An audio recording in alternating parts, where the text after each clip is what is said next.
BB851, turn right, heading 180. 14 Papa, turn right 245, report localizer established 27. The effects of the pandemic continue to widely be felt across the aviation industry. This time focus shifts towards Vietnam Airlines, with the airline announcing plans to sell aircraft over the coming years to help aid its recovery within the industry by removing aircraft that are no longer deemed to be efficient. Not only is it beneficial to provide more efficiency, but it will ultimately see the carrier speed up the modernisation of their overall aircraft. This will be taking place over a rapid 2-year period, where they'll first see 9 A321s depart. I should mention that 2 have already gone in the past few months or so. Following that, there'll be 6 ATR 72s, and then from 2022 through to 2023, it is planned that a further 12 A321s will be sold. However, while the airline is removing aircraft, may I add, has already seen specific aircraft just depart in general, current predictions still do indicate that they will ultimately have far too many aircraft within their operations in the coming years, and this would be even with the departure of the A321s and the ATRs. This is actually including in excess of dozens of wide-body aircraft and still narrow-body aircraft, so it's definitely a tricky time with a fleet of some 100 aircraft for Vietnam Airlines. When you pair that with current demand levels, they're attempting to adjust that as much as possible.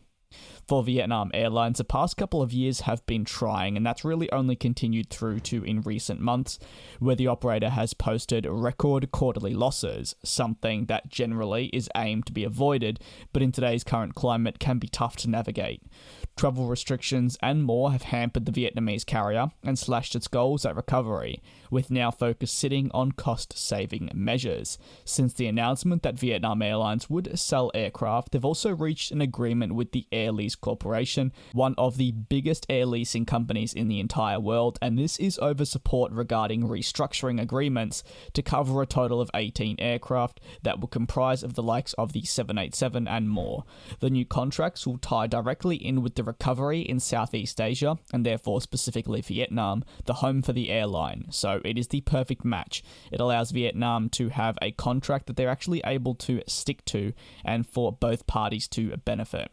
While the carrier does continue to ultimately struggle, it can definitely count itself lucky that it does have the support at the very least of crucial leasing companies that do take some of the added weight off its shoulders. And for all that being said, for Vietnam Airlines, it's still a long road to recovery, but one that they are continuing to work towards, and the departure of around about 27 aircraft will definitely substantially aid them moving forward, as they look to not only reduce their fleet, but modernise it for the future to boost efficiency and hopefully in the future, profits as well. What are your thoughts on the current situation at Vietnam Airlines? Do you believe them removing 27 aircraft over the coming years in sort of a rapid departure will be beneficial? You can let me know down in the comments section below. Thanks very much for watching. Do be safe and take care, and I'll see you next time.